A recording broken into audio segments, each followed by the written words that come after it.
Hey Cami, I hope that you're doing well.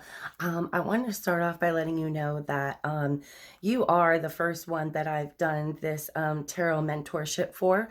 And as far as I was saying that I was going to give you 3 more videos, this is going to be the last video. It's going to be it's going to complete the series of the 5 videos. I think altogether I've given you quite a bit of information to really dive deep into start learning your tarot. So with that being said, today we are going to learn about the pages and the knights. And just like I did with the kings and the queens, I am going to individually get into them. But the main point of the mentorship was to give you a week to really pick my brain, to ask any questions that you had or any help with anything that you needed in tarot. And I know that you're busy and you've got your own stuff going on too. I totally understand that, but you didn't seem to have too many questions, so I'm just trying to cover intuitively what I think is important for you to learn in the learning process of the tarot cards. But the last thing I am going to do is I'm going to do a 3-card spread for you of the spreads that I do, so you can kind of get an idea of what a professional tarot reading is like. If you don't happen to see this video by the time I do your spread, I'll probably just do a past, present, or future spread. But if you have any 3 questions that you want to ask, or if you go ahead and look either in my highlights on Instagram or under the services tab on Twintuition on Facebook, there's all kinds of lists of the different spreads that I do. So you can pick any 3-card spread that you want, that you're interested in. And I have a couple paid readings, past life readings to do this week. The full moon always brings a crazy energy and gets me really busy. But as soon as I finish up those, I will complete your week of tarot mentorship with a reading of your own. All right, so let's jump right into these pages and knights. Okay, so we're going to start off with the pages. So the pages represent youth. To me, I see the pages as someone who's like a tween into their early teens. I actually did a reading for someone once when I was trying to find out how many kids somebody had, and I pulled 2 pages and I said 2 sons, and I was actually, or 2 younger sons, and I was actually right on the money. So in some decks, you're going to see these as like Princess of Wands. That's why I was saying the Rider-Waite is the best one to start off with, because it has like the actual, it says the page instead of like the princess, or different decks will give them different names, but they really mean the same thing. So the pages represent themes of youth, vitality, fascination, learning, and focus. So these are actually called court cards. And all of the pages represent energetic young people who are at the very beginning of their personal journey. They're still developing a sense of self, but they can approach new challenges with like this fiery energy and excitement. Pages look forward to the opportunity of learning and practicing new skills. So like I said, they can represent young children, and they say through to young adults, but I really just see them as like I said, tweens all the way up into like teens, late teens. So they can also represent somebody feeling like a child at heart, or someone discovering a new aspect of themselves. If you're not doing a reading and they don't represent like an actual young person, they can just be representative of the person you're reading for, them being like young at heart type deal. So the pages are often seen as messengers, and they come to you with messages of a new opportunity or a new invitation of some sort. They give you like the green light to go ahead and start a project, or the initiative to get those creative juices going. So they appear when you're on the cusps of, let's see, the wands would be the cusp of a new idea. And then we have the cusp of a new feeling would be the cups. the cusp of a new way of thinking, oops, with the swords, sorry, and then the cusp of a new job or career pursuit with the Page of Pentacles. So we'll get into each one briefly, and then we'll wrap it up with the Knights. So the Page of Cups has a power message of, I am as young as I choose to feel. This is a sensitive and a seeking card. It brings you to where you feel called to be connected with your intuition and your spirituality and other forms of guidance. The Page of Cups is a romantic.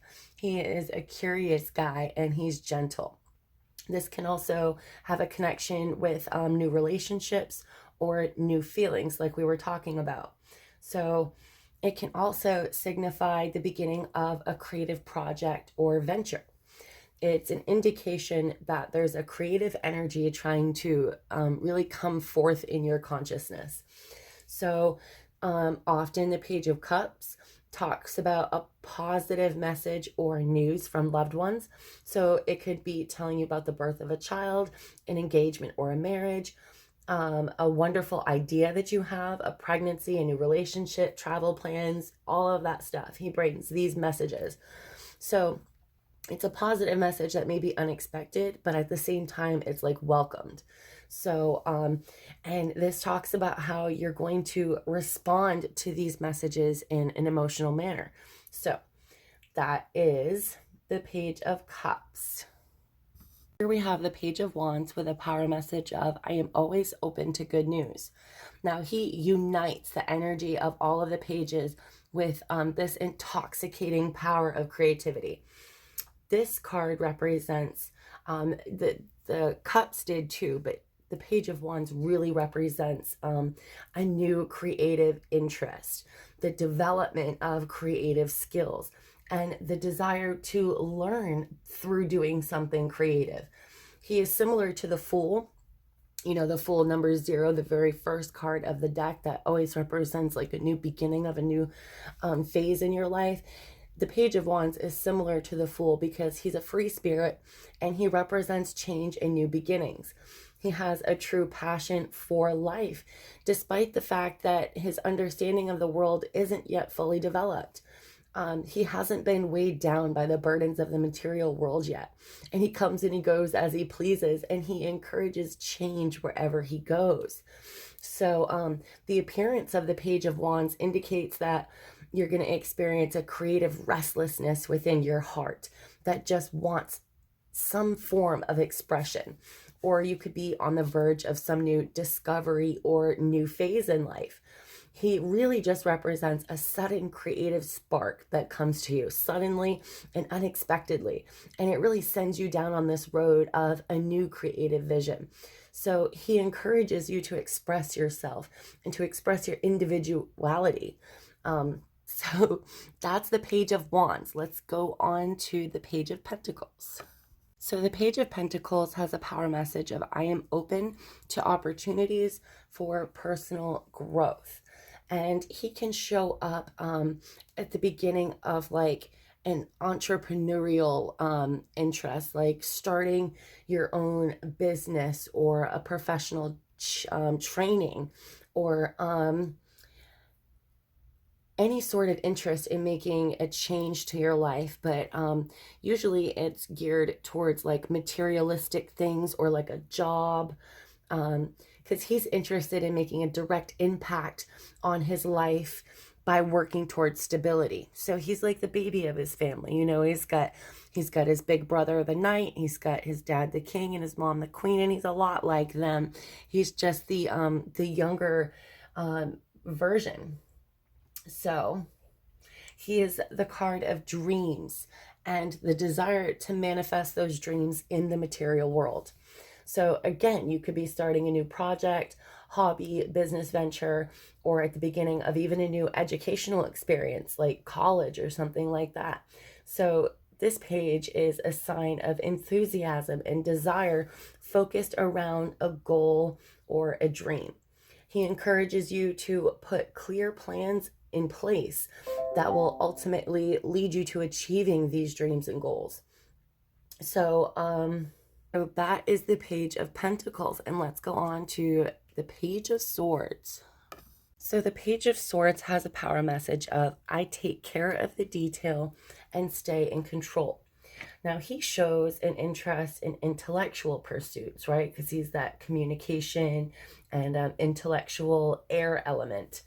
So whether it's becoming a student or being drawn to research and collecting new information, he deals with information and communication. The Page of Swords reflects an abundance of energy, passion, and enthusiasm. This is when you can't wait to get that new project started and to share it with others. The Page of Swords is a green light. If you're doing a reading and someone is looking for a yes or no question, the Page of Swords is that green light. It's a yes. And that's another thing, if I haven't mentioned it, you can Google, Page of Swords, yes or no. Page of Pentacles, yes or no. If someone's really looking for a yes or no question and you're like, I don't know how I could find that out through the cards. Just like I was saying, you could find out like a time of the year or a moon phase. You can also find out yes or no if you just type it in specifically, like Queen of Wands, yes or no, in a Google search. So this little guy, though, he's a little defensive. That's the biggest thing that I noticed between him and the other pages, is that see, like, he is emotional. He's just really happy. This guy is really proud of what he's doing, but this guy's always a little bit defensive. When that pops up, I always get reminded about that. But these are the pages, and let's get into the knights. Okay, so here we have the Knights of the Tarot deck. And first thing I want to talk about is the pages are like tweens into teenage years, but the Knights really represent to me late teens into early 20s. Like when I say late teens, I mean like 18, 19, late teens into the early 20s. Now, the thing about being around this age is that the Knights can at times represent irrational decision making and risk taking and just being a little bit crazy, because they're at that age, they still are a little immature and still have a lot to learn. So sometimes they commit to tasks that they can't finish, or they live in like a fantasy world. But at the end of the day, they do bring an incredible amount of energy and enthusiasm to any situation. They have passion that's needed to help get things going and to really inspire others. So they're highly action oriented, more so than the pages, and they're slightly more mature than than one of the pages. They have some experience under their belt, they know what they're doing, but they don't have the full life experience that their parents, the king and the queen, have. So they're prone to making those mistakes, they can have excessive feelings or behavior that can be either positive or negative depending on the circumstance. So let's get into each of them individually. So the Knight of Cups has a power message of, I know that the right person waits until I'm ready. And I love that for him so much, because he's literally like the romantic out of the bunch of them. He has a way with words and imagery. He loves art and poetry, and he's that guy that will, just sweep you off your feet with romantic promises. But at the same time, it can also mean being sullen and withdrawn, like there are also the reverse meanings. So he's very charming and attractive. He expresses his romantic side. He's almost like in love with love itself, but he is still not really fully sure of how logical it is or not, because he pretty much just follows his heart. So his decisions aren't made with much thought. They're just based off his emotions. So let's see, he can often appear as a messenger or an invitation or the arrival of someone or something with an emotional benefit. So whenever you see him, it's almost always going to have something to do with emotions. Just remember, cups, water, water element, emotions. And now we have the Knight of Pentacles. And his power message is, I deserve financial security. And he he really takes the energy of the rest of the knights and he just brings them back down to earth. He's the most practical. So he talks about slow and deliberate action. You know, unlike the Knight of Cups, he's not making quick decisions based on his emotions. He's more practical. So just like his younger brother, the Page, and his parents, he's into making plans and turning them into reality. The only thing is sometimes he can get stuck in his ways and he doesn't like change. But the Knight of Pentacles, he sees everything that he starts, and he really wants to see it through and be successful.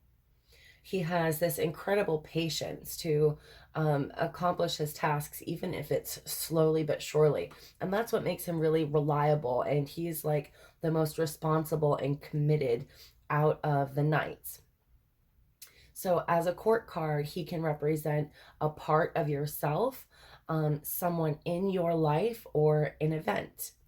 So he suggests for all of us to be trustworthy and reliable and a good provider. He talks to us about following routines in order to complete the job that we started. So this is the card that's going to help you get the job done. That's what his message is going to be. All right, let's keep going. So here we have the Knight of Swords. His power message is, I choose my battles carefully. And the Knight of Swords is really about testing out ideas. You know, what might a theory look like in real life? Of course, he is the air element again, so he's about intellect and communication. So he helps to explain how like we communicate our thoughts. But sometimes he has a difficult, you know, time expressing his thoughts, but he always means well. And, you know, that comes from that part in all of us where sometimes we struggle to communicate, to express ourselves, but, you know, we still mean well at the end of the day. So he is also full of life and energy, but he really needs to be balanced with responsibility and compassion. He has this like this struggle for this balance here. But once he steps forth and starts something, just like the Knight of Pentacles, there's really no stopping him. But he doesn't see or care about risks and dangers. Unlike the Knight of Pentacles would probably, you know, work out a plan for that. The Knight of Swords doesn't really pay attention to these risks and dangers, so he's a risk taker. He has great ambition and determination and strength to succeed, again, no matter what. But on the negative side, he can be blind to potential challenges and the consequences of his actions. So he can kind of step into a dangerous territory without any preparation or any foresight because, you know, he's so go, go, go that he's not meticulously planning out his steps like the Knight of Pentacles. So he wants to go after his goals, but he does it in such like almost a whimsy way sometimes that he gets himself into trouble. So he also shows up when you're starting a new project or an idea and like there's just no stopping you, you know, you're like go, go, go. He brings with him that sudden burst of energy to help inspire you to take quick action to manifest your goals. So this is the guy that you want when you're trying to overcome a problem or an obstacle in your path. And last but not least, we have the Knight of Wands with a power message of, I make decisions without pressure. Now, he is the combination of like a teenager energy and then this fiery creative energy combined. So that actually makes him the most charismatic out of the deck because his passion and energy and desire to leap in and get things done in a very creative, fiery aspect is where he comes from. He's more of an act first, think later, kind of like the swords guy. The Knight of Wands is a bit impatient and impulsive, but he loves action. The downside to him is that where he likes energy and enthusiasm, he again has a tendency to rush into things without thinking of the consequences. So sometimes he doesn't have a clear plan of attack, and that can negatively impact his chances of long-term success. So sometimes he can come across as aggressive or overly ambitious. But he's highly insistent, even if others stand in his way or criticize him or challenge him.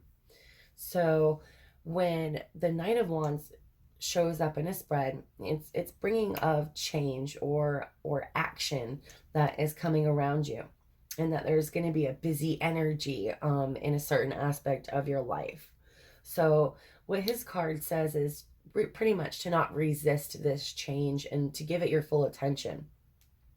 So again, sometimes he makes hasty decisions like quitting a job or, moving somewhere without putting much thought into it.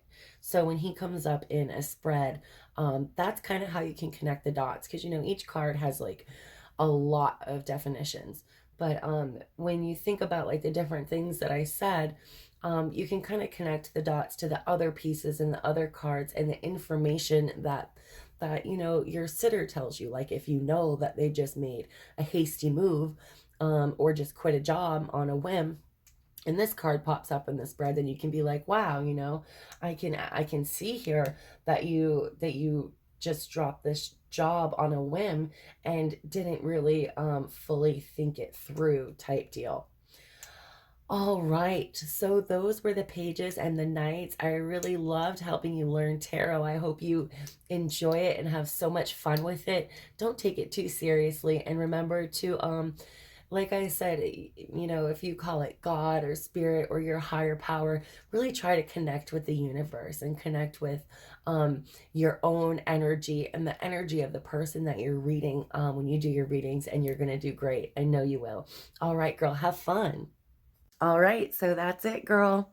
I really hope that I've covered just about everything, from connecting with your cards, how important it is to use your intuition, what cards aren't as scary as they look like, and really diving into the kings and queens and pages and knights and all that fun stuff. So I would love it if you enjoyed these sessions, if you wanted to leave me a review on Twintuition on how your mentorship went. If not, that's fine too. But I'm always here if you need to reach out. All right, girlfriend. Love, light, and blessings. Take care and have a great rest of your summer. Bye.